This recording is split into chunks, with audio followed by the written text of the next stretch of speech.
में एक ऐसी अनोखी ट्रिक यानी पूरे YouTube पर एक नैनो सेकंड वाली ट्रिक बताने वाला हूं जो परीक्षा हाल में आप देखते ही समय आंसर को सही क्लिक कर पाएंगे। वीडियो को स्टार्ट करते समय बता दें कि एक पेन और एक कॉपी उठा लो और उस स्वर्णिम कलम से स्वर्णिम भविष्य को लिख डालिएगा। हम इस वीडियो को 10 मिनट में खत्म करेंगे। लास्ट में उसी ट्रिक के आधार पर हम कुछ क्वेश्चंस भी कर लेंगे जिससे आपको पता चल जाए कि हाँ ट्रिक सटीक है या नहीं। समास यहां पर हेडिंग डालिएगा। दोस्तों याद रहे कि आपको ये कोई भी किसी भी टीचर ने ऐसी ट्रिक बताई नहीं होगी आज तक। देखिए समास हेडिंग पड़ेगी, यहां से समास हेडिंग में आपको 4 क्वेश्चन स्टार्टिंग से ही इसकी परिभाषा से ही पूछ लिए जाते हैं। फिर हम चलेंगे दोस्तों ट्रिक पर, ठीक है। तो देखिएगा समास को क्या कहते हैं, तो ये जान लीजिएगा कि समास संक्षिप्तीकरण ही समास है, यानी जो संक्षेप है वही समास है, पहला क्वेश्चन। दूसरा एक स्टार बना के लिख लीजिएगा कि दो या दो से अधिक शब्दों के परस्पर संबंध बताने वाले शब्दों को क्या कहते हैं, तो यह भी क्वेश्चन आया है। जब भी दो या दो से अधिक वर्ण मिलते हैं तो दोस्तों संधि बनती है और इसीलिए हमने इसको रेड कलर करके रखा है। याद रहे जब वर्ण मिलेंगे तो संधि बनेगी, संधि आंसर ढूंढिए ऑप्शन में, और जब शब्द मिलेंगे तो आप समास ढूंढिएगा। यानी दो या दो से अधिक शब्दों से मिलने से समास बनता है और जब वर्णों के मिलने से बनेगा तो वो संधि बनेगी। Doubt clear? कोई डाउट ये आपको क्लियर नहीं कर पाएगा, किताबी ज्ञान तो कतई नहीं क्लियर कर सकती, ठीक है ना। समास के भेद कितने होते हैं ये सब जानते हैं, नहीं पता है तो लिख लीजिएगा 6 भेद होते हैं। और याद रखिए एक और पॉइंट यहां पर बढ़ाइएगा, 4 क्वेश्चन मैंने बताया, तो समास का जो विलोम होता है वो बेटा क्या होता है, व्यास होता है। ये भी यहां से आपको जानने चाहिए। समास के भेद अगर 6 होते हैं तो कौन से होते हैं जो हम ट्रिकी वे में पढ़ने वाले हैं, 1 नैनो सेकेंड में पढ़ने वाले हैं। पहला है द्वंद्व समास, दूसरा है द्विगु समास, तीसरा है तत्पुरुष समास, चौथा है कर्मधारय, पांचवा है अव्ययी भाव और लास्ट वन छठा है बहुब्रीहि समास। दोस्तों यही समास एग्जाम में आएंगे, इससे ज्यादा आएगा नहीं। याद रहे यहां पर सबसे पहला जो है आपको डालना है हेडिंग द्वंद्व समास।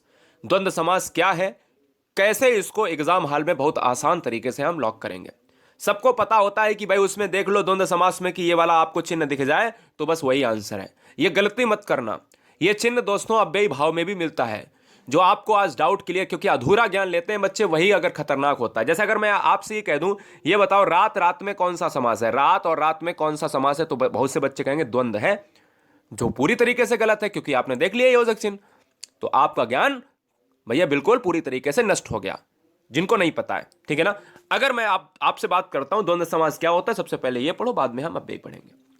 जिस समास में पूर्व पद और उत्तर पद दोनों ही प्रधान होते हैं, मतलब क्वेश्चन यहीं से बनता है, बहुत बार बना है, इस बार भी बनेगा।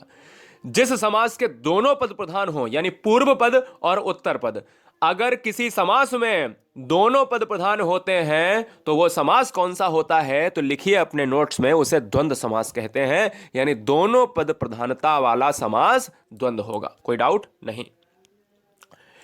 अब देखिएगा इसकी ट्रिक 2 है।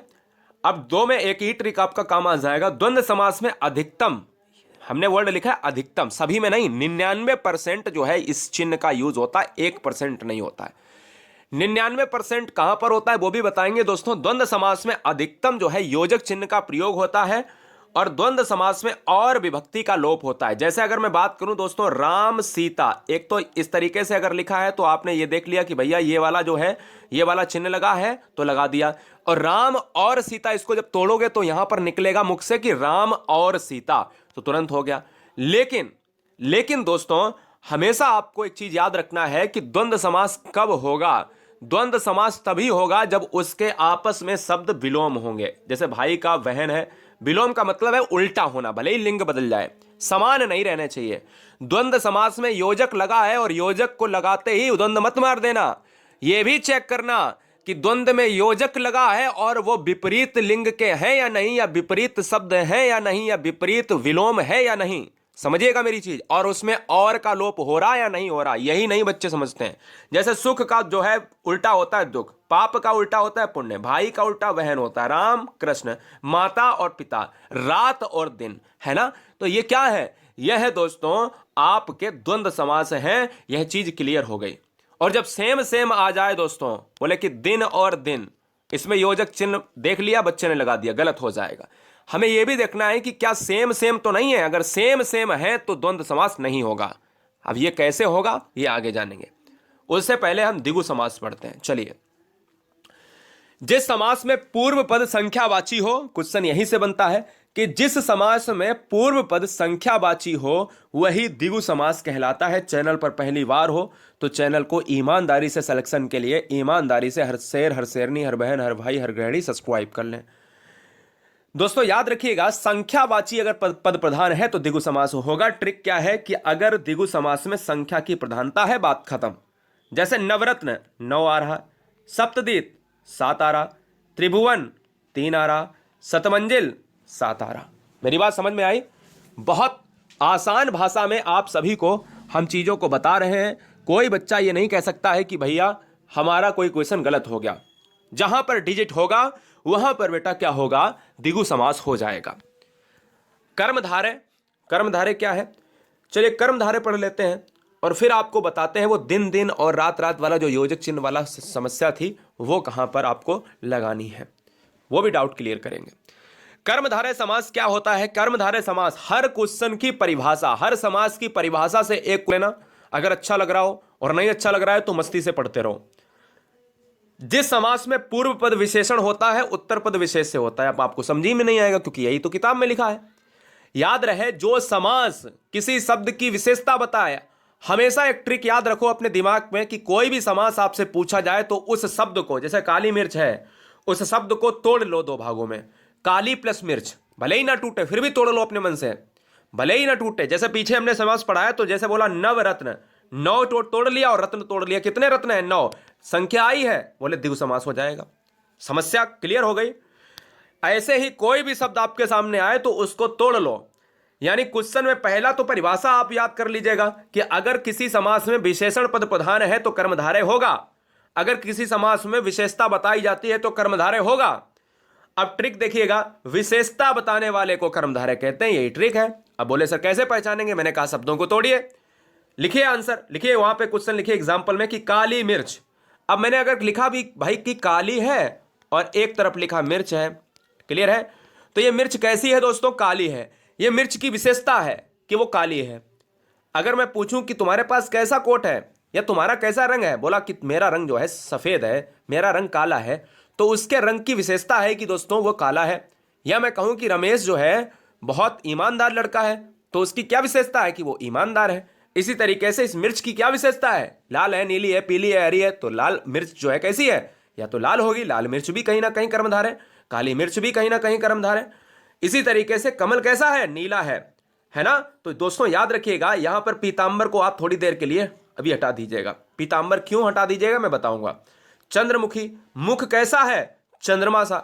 सिंपल सी बात समझिएगा, सिंपल सी बात समझिएगा। अब पीतांबर दोस्तों क्यों?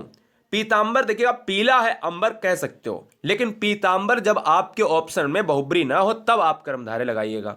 अभी मैं बताऊंगा कर्मधारय और बहुब्री में क्या फर्क है। सबसे पहले वो आपको जो है ये वाला डाउट क्लियर कर देते हैं जो मैंने वहां पर बताया कि द्वंद्व समास में क्यों ना लगाएं। जो योजक चिन्ह वाला है ये अधूरा ज्ञान आपका खत्म करते हैं। सबसे पहले अव्ययी भाव को यहां पर हेडिंग डालिए और उसमें लिखिएगा कि ऐसा कौन सा समास है, क्वेश्चन में पूछ सकता है, ऐसा कौन सा समास है जिसका पहला पद प्रधान होता है? तो दोस्तों अव्ययी भाव हो जाएगा।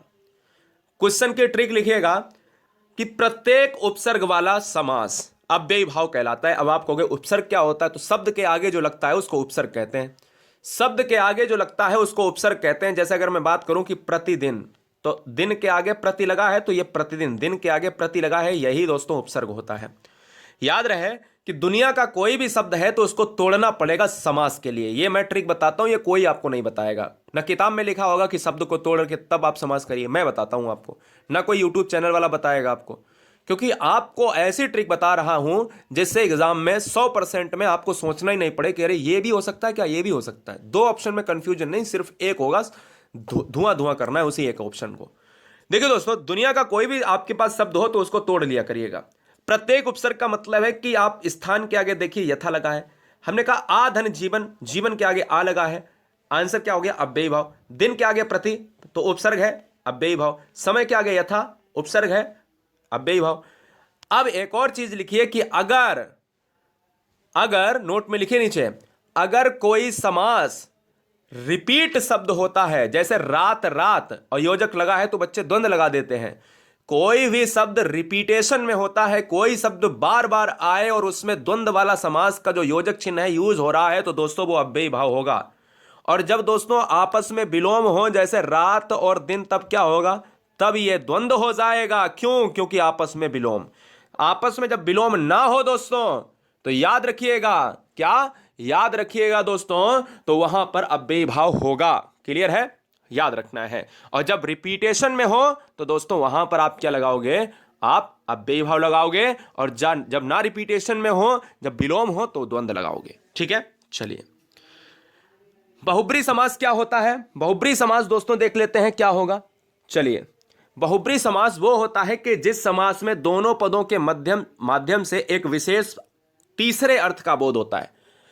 नीचे लिखो, एक हेडिंग नोट बना के नई हेडिंग लिखाता हूं। ऐसा समास जिसका कोई भी पद प्रधान नहीं होता है, वो बहुब्री समास कहलाता है। ठीक है, याद रखिएगा। दशानन 10 मुख हैं जिसके, अर्थात रावण। ठीक है, मेरी बात समझ गए? बहुत बढ़िया। दोस्तों आप समझ गए होंगे कि कहीं ना कहीं जो समास होता है बहुब्री में, वो तीसरे पद की प्रधानता की बात करता है। तीसरा अर्थ निकलना चाहिए। जैसे उस शब्द में कुछ नहीं है। जैसे अगर हमने बात करी, फिर से मैं रिपीट कर रहा हूं, दशानन 10 मुख हैं जिसके, अर्थात रावण। दशानन में रावण का तो जिक्र नहीं है, लेकिन आनन का मतलब है कि 10 मुख हैं, तो एक ही बंदा है, और एक बंदा है वो रावण। नीलकंठ भगवान किसकी? शंकर की बात कर रहा है। नीलाकंठ है जिसका लंबा है उधर, भगवान गणेश जी। गिरधर, गिरि को धारण करने वाले, अर्थात भगवान श्री कृष्ण। इन सभी में शिव जी हुआ, रावण हुआ, या गणेश जी हुए, श्री कृष्ण। इन ये क्वेश्चन पूछा जाएगा, लेकिन क्या इसमें ये जिक्र है? नहीं है। क्या नीलकंठ में भगवान शिव का जिक्र है? नहीं है। इसको निकालना पड़ेगा, इसको भी निकालना पड़ेगा, इसको भी निकालना पड़ेगा। बहुब्री तो बहुत आसान होता है। अब दोस्तों तत्पुरुष की अगर मैं बात करूं, तो आपको मैं बता दूं, यहां पर आपको 4, यहां 5 कर लेना। ठीक है ना, छठा हो गया था, 5 कर लेना बहुब्री में। छठा है तत्पुरुष। जिस समास में पूर्व पद गौड़ तथा उत्तर पद प्रधान हो, तत्पुरुष समास कहलाता है। यानी पहला पद जिसमें पूर्व पद प्रधान होगा, तो वो दोस्तों आपका अव्ययी भाव।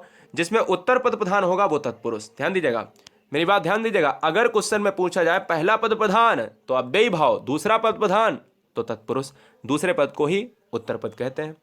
तत्पुरुष समास के 6 भेद होते हैं। एक कर्म तत्पुरुष, करण तत्पुरुष, संप्रदान तत्पुरुष, अपादान तत्पुरुष, संबंध तत्पुरुष और